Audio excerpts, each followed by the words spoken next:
C'est une année noire qui se dessine pour les viticulteurs du Bordelais. Après l'épisode de gel qui a touché de nombreuses parcelles la semaine dernière, le bilan n'est pas encore définitif, mais selon les premiers éléments, 80% du vignoble serait impacté.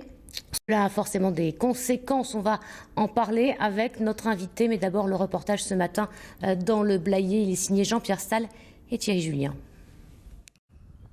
À Favereau, au château Les Graves, un paysage de désolation quasi lunaire où domine le marron.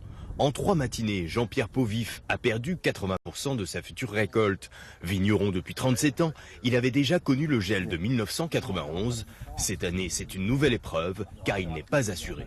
Sur mon exploitation, sur 18 hectares, il reste 2 hectares intacts et tout le reste est touché entre 80 et 100%.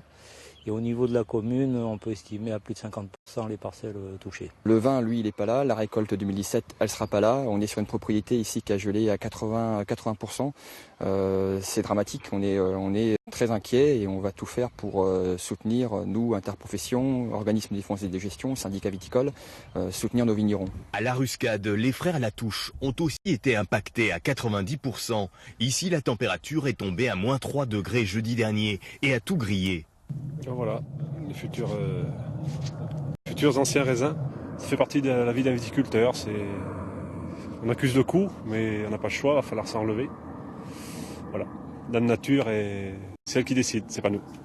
Fort heureusement, ils étaient assurés et comptent aussi sur leur stock, les 2015, 2016 et même du 2010. En prime, ils avaient pu se constituer une réserve. Si on fait les rendements, mettons, à 52 hecto-hectares en Blaye, on a droit, si la nature était généreuse, si on a 5 de plus, on peut les mettre en réserve. Et ça, nous en avons un certain nombre d'hectos qu'on a constitués. Et aujourd'hui, on est content, par rapport à ce coup dur qui vient nous arriver, de pouvoir les ressortir et de dire c'est déjà ça de vin qu'on va pouvoir vendre. L'essentiel est pour eux de conserver leur marché, car c'est tout l'enjeu de pouvoir approvisionner la planète en vin.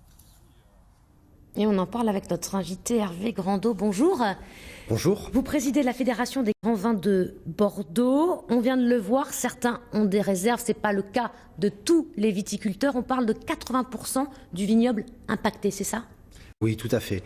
Aujourd'hui, les vignes qui ont gelé dans la nuit de mercredi à jeudi et de jeudi à vendredi représentent à peu près 80% des surfaces. Ce qui est énorme. Ce qui est considérable, proche de ce que l'on a connu en 91 et qui laisse augurer une récolte très faible donc en 2017 pour ce que j'en ai vu et je pense qu'on sera pas loin d'une demi-récolte. Là encore, c'est beaucoup. Ça veut dire quoi concrètement ? Ça veut dire pour les viticulteurs que malgré tout, il va falloir qu'ils soignent leurs vignes pour autant ?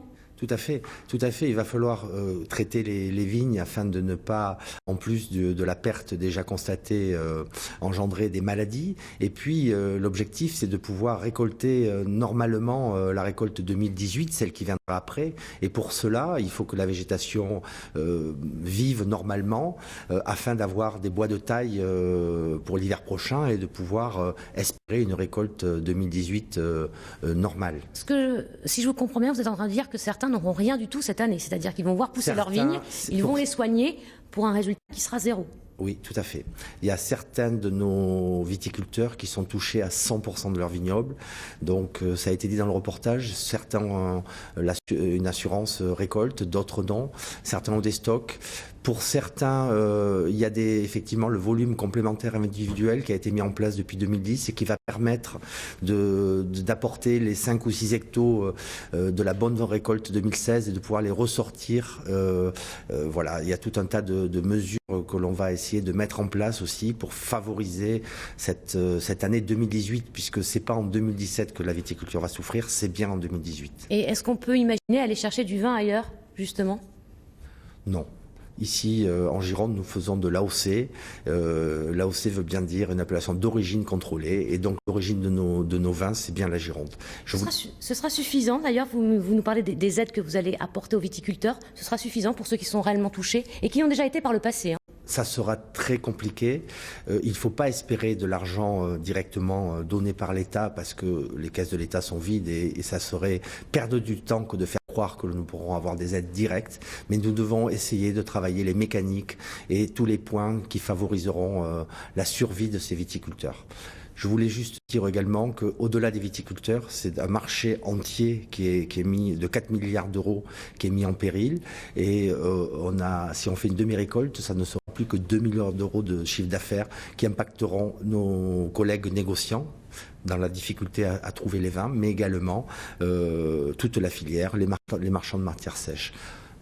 Mais principalement les viticulteurs qui aujourd'hui souffrent beaucoup et sont dans un deuil qui va être difficile à accepter. Merci Hervé Grandot, président de la Fédération des grands vins de Bordeaux. Merci à vous. De rien.